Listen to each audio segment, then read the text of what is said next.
K-Rock, Mid-Atlantic Rock Views, Marmy Rock Show, and I'm sitting here with Chachi from Pop Evil, and wow, what a this is a special interview for me. It's first of all, it's our 40th Pop Evil show, and you know, seeing you, we interviewed you shortly after you joined the band, so as now you exiting the band, so thanks for coming on the show again. Dude, thank you guys. 38 of those shows, I believe, were with you.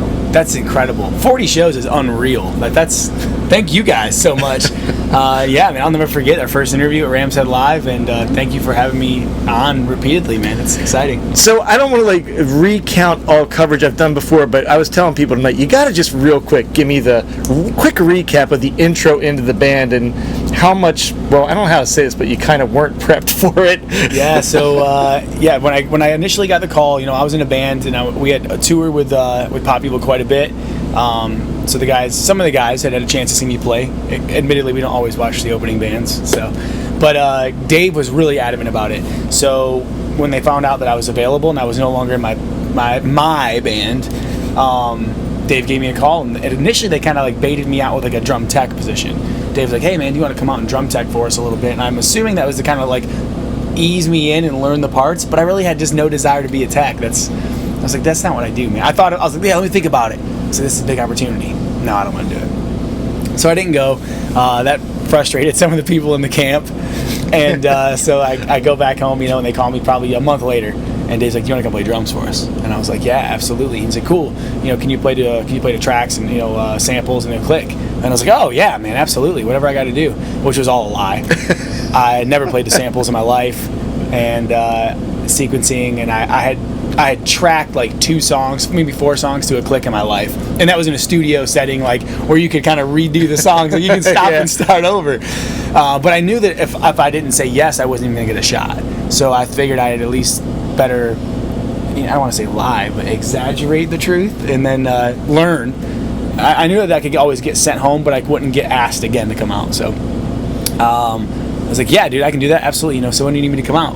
And he's like, "I need you on a train tomorrow to Chicago, and then from Chicago we start tour, and we're on the road for about 3 months straight." And at this time, not only was I not like super familiar with a lot of their songs, but War of Angels had already been recorded, but hadn't been released. So there wasn't even a way for me to have known the songs because they weren't even out yet. They weren't there yet. So we're playing about half of Lipstick in the set and maybe half War of Angels, and I was only even like audibly familiar with 155, Somebody Like You, and I had heard Hero probably like once or twice. So it was pretty much like thrown to the wolves. You're on. Like I literally got on the bus. We rode 2 days straight to get to Arkansas, and we started the tour. And I had never even jammed with the guys. I mean, looking back, I was like, what were we even thinking doing? And we put like the opening run was like 9 shows in a row with no days off. So we didn't even get a practice. Wow. A practice was just every show. It's one of the coolest stories. I've retold your story to other people. Well, we filmed it, so it's probably okay. But so looking back, man, what was like the mega moment, like when you looked at, because you've been at so many big festivals, Rock on the Range and all that, when like, was there one moment you look back when you looked out at the crowd and just saw so many people and thought, where am I? I think early on that happened quite a bit. Even though the crowds have gotten bigger, which we're very thankful for, I think it's just kind of a different dynamic. Europe kind of had that effect on me, only because it was such a new market, and you don't really understand like what your value is there. We're so new, and also the festivals there are just the numbers are larger. Yeah. You know, when we played like Pink Pop or I think Pink Pop or Grass Pop was like 200,000 people, and there just isn't a U.S. festival that even gets close to that. You know, up to that, I done Rock on the Range. Rock on the Range, the last time we did it, was one of the most memorable performances of my entire career. I mean, we had a pretty decent slot. We played like around 3 p.m. Yeah, we were there. It was like overwhelming and exciting, but I had the chance to kind of like sit for a minute and be like, wow, this is like, the floor was completely full. The top had started was filled in. I mean, it was like, that was a pretty big moment for me and you were in the Midwest, you know, Columbus is so close to home. Yeah. That was pretty overwhelming and in terms of just experience overall. I think that's probably one of the pinnacles in terms of live shows, and then that and the European festivals are just insane. Like, you can't even comprehend But because it's an open field, it's just a different vibe. Like the people just go on forever, which is awesome. But when you pack a stadium or even a room, it's just such a more like intense. Bring some intimacy to it. Yeah, even though because there is a limit, and you've hit that limit, and that's just kind of it's a very different feel, and that's why people ask every person wants to know like, what's your favorite size venue to play? Do you like playing arenas? Do you like playing bars? I'm like, well, really, neither one of those are my favorite. I've always loved rooms like Ram's Head. Like when you can play a sold out 1,200 to 2,000 cap room, it's enough people that it's like, whoa.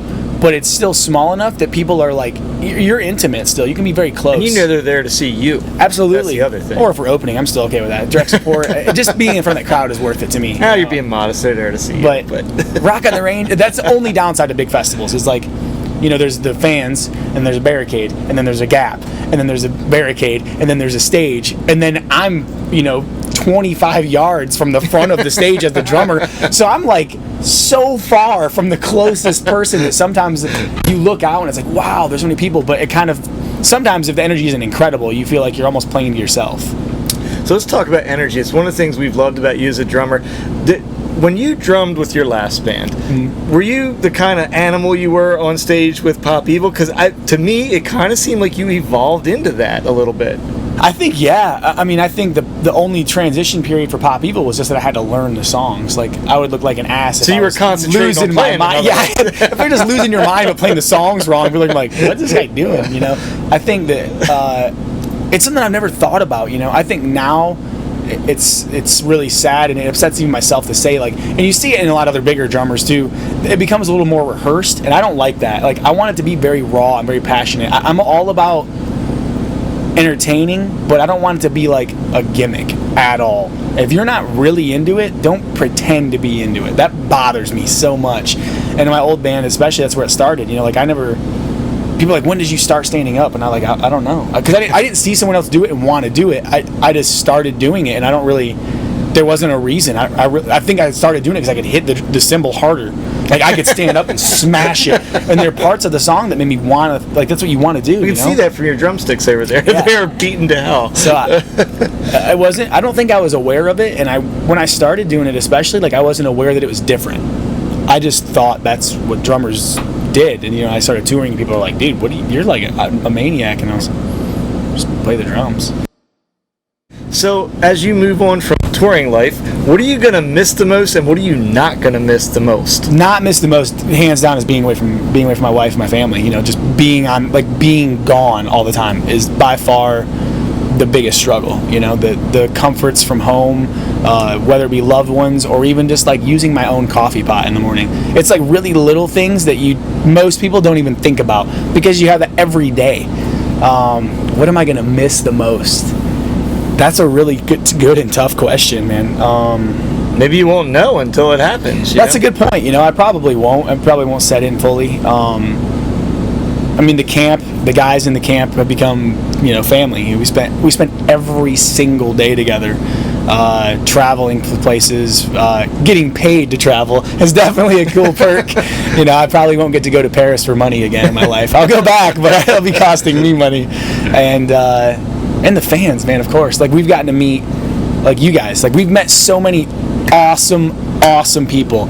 And you don't always there's always opportunity to meet new people in life, but there's not always opportunity to meet, in that kind of volume. And from all over the world. Like, we've met fans from everywhere, and I've made friends in a lot of places, and I really want to try to nurture and maintain those relationships everywhere from DC to Western Canada. It's just great. Like, when Jess and I got married, we were looking at like the group of people that were there, and like no one knew each other. And people flew in. We had people from Calgary and Vancouver, and we had people from like New York City in the place. People flying from Florida. We had people obviously from Michigan and Tennessee. And I was just like, what an eclectic and ridiculous bunch of people. And everyone was like, we met so many new people. And I was like, well, that's because nobody knew anybody. Like, it was all our friends from all over the place. So I there's a lot I'm gonna miss, and there's a few things that I'm not gonna miss at all. And it's just the importance of the differences of the two, you know. So do you plan to keep music in your life? Like, do you think you're gonna keep? Are we gonna find you working in some kind of business suit or something? Or I don't think I'll be a suit, music? Man, but definitely music will always be a part of my life, and I'll always play. I might honestly, I don't know about hours logged, play more. I'll probably jam a lot more. You know, a lot of people don't think about that, but you know, we tour so often and we're on the road and playing. We don't really have a lot of time to just like go play drums. Like I don't get to just go like goof around. I definitely am going to continue to play, write. I really enjoy working with writing and producing. I don't think I'll become a producer, but I don't want to say I won't, but that's not my plan. And there may be a time where down the road, especially once I'm settled and like everything is relaxed and the dust is settled, where I make myself available to be a hired gun on very short terms, whether it be for an album or whether that be for, you know, 3 to 5 days on the tour. And you know, that's something I've already talked to Pop Evil about. Like, you know, a year from now, who's to say I won't want to come out and play 3 songs on a show, or play a show with the guys. You know, who knows, whether they're in Michigan or I'm on the road. And I'm never going to stop playing drums. So after all this time, do you have a favorite Pop Evil song? Is there a song of yours that's a favorite Pop Evil song? To play or to listen to? Both. I want to hear both.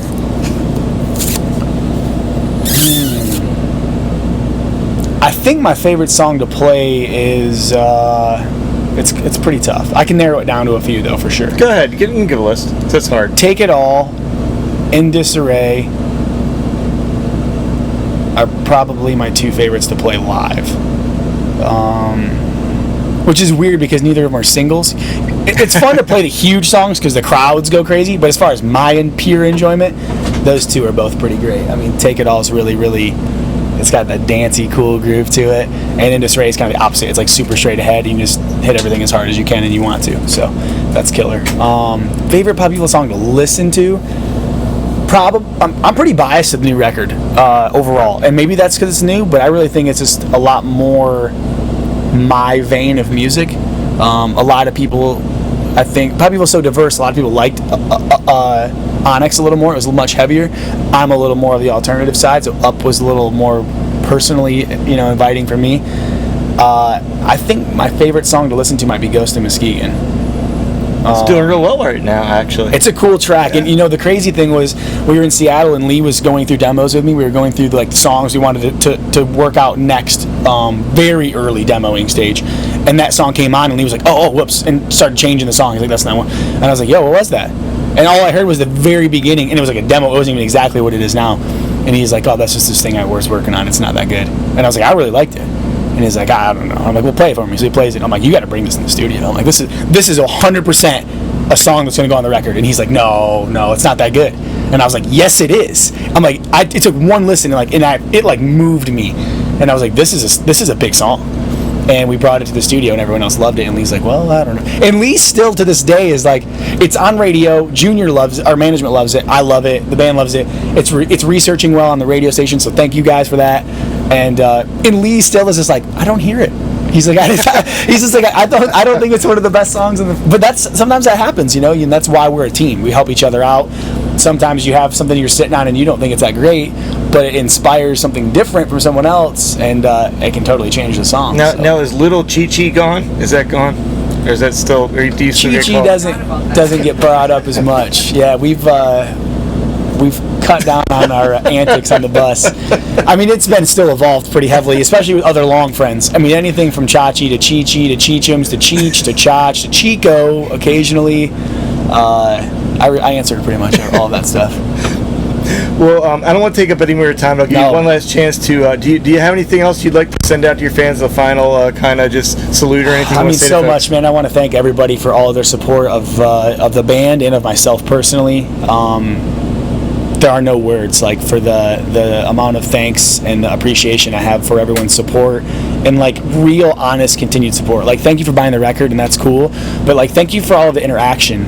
We have some of the best interactive and like loyal fans, and obviously buying the record is killer. Buying tickets to shows are awesome, but we love like hearing your opinions, seeing your faces, seeing your faces repeatedly, coming to the meet and greets and like meeting us and shaking your hand and that real interaction. And we do our best to do it on social media.